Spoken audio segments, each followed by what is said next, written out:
To'ydaligim sharofati bilan uylar tozalaydi dedimda musullar olib chiqib betda qarasam ko'chani bir to'da mol podasi o'tib ketgan bilmadim, kaka qilib ketishgan.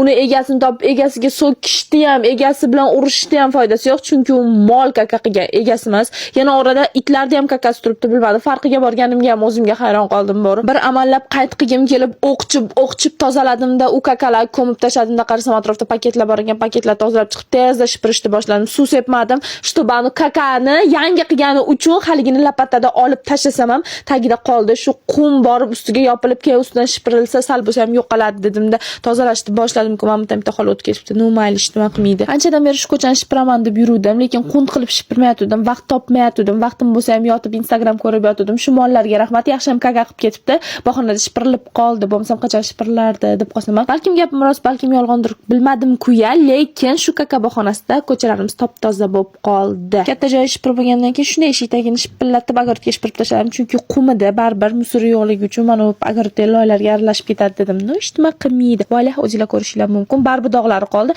Mamta bo'lsa qo'shnimiz qolgan kakalarni tozalab chiqdi. Xullas ko'cha toza bo'ldi. Paka.